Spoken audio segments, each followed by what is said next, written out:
మోకాళ్లలో గుజ్జును పెంచి నొప్పిని తగ్గించి సర్జరీని దూరం చేసే ఫ్రీడమ్ వాక్. శ్రీమతి డి అనసూయ సీతక్క గారు.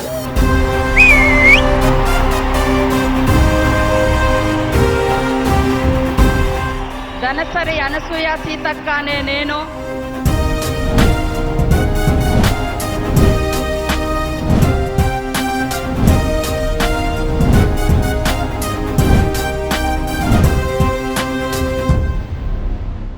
ప్రజలకు సీతక్క పైన ఉన్న ప్రేమ మంత్రిగా ప్రమాణం చేసిన రోజే తెలిసిపోయింది.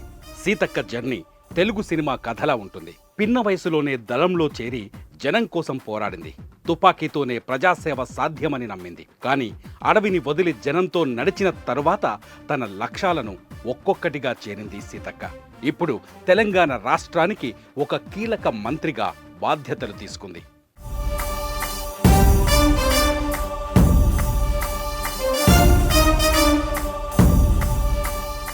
మహిళ రాజకీయాల్లోకి వస్తే సమాజంలో మార్పు స్పష్టంగా కనిపిస్తుందని నిరూపించింది సీతక్క. అందుకే సినిమా స్టార్లకు మించిన పాపులారిటీని సొంతం చేసుకుంది. యమపాశం పట్టుకొని కరోనా మనుషుల్ని వేటాడుతుంటే దాని బారిన పడకుండా గిరిబిడ్డలను కాపాడుకుంది. అన్నం గంపతో అడవుల్లోకి అడుగులు వేసింది. నాడు తుపాకీ మోసిన బాటల్లోనే బువ్వగంప మోసుకుంటూ వెళ్ళింది. ఒక ఎమ్మెల్యే జనం కోసం ఇంత సాహసం చేస్తుందా అని దేశం మొత్తం మాట్లాడుకునేలా చేసింది.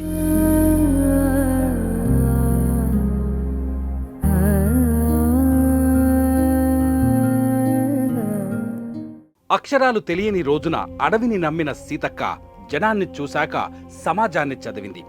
అందుకే ఆమె అంటుంది, తన బాల్యంలో తెలియదు నేను నక్సలైట్ అవుతానని, నక్సలైట్గా ఉన్నప్పుడు తెలియదు నేను లాయర్ అవుతానని, లాయర్గా ఉన్నప్పుడు తెలియదు నేను ఎమ్మెల్యేనవుతానని, ఎమ్మెల్యేగా ఉన్నప్పుడు తెలియదు నేను పిహెచ్డి చదువుతానని.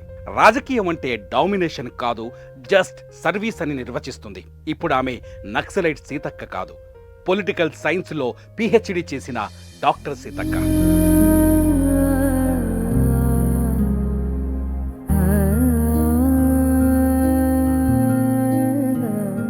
సీఎం రేవంత్ రెడ్డికి ఆమె దేవుడిచ్చిన ఆడపడుచు. 1994లో విప్లవ మార్గాన్ని వదిలిన సీతక్క టీడీపీలో చేరి 2009లో ఎమ్మెల్యేగా గెలిచింది.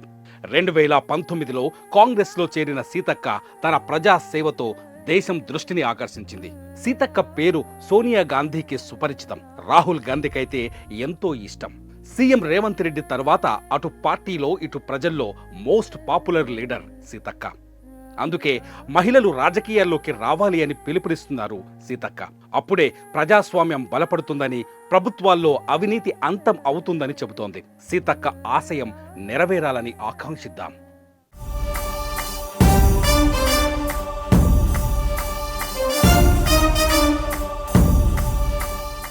సుమన్ టీవీలో మీ పర్సనల్ అండ్ బిజినెస్ ప్రమోషన్స్ కోసం కింది నెంబర్కి కాంటాక్ట్ చేయండి.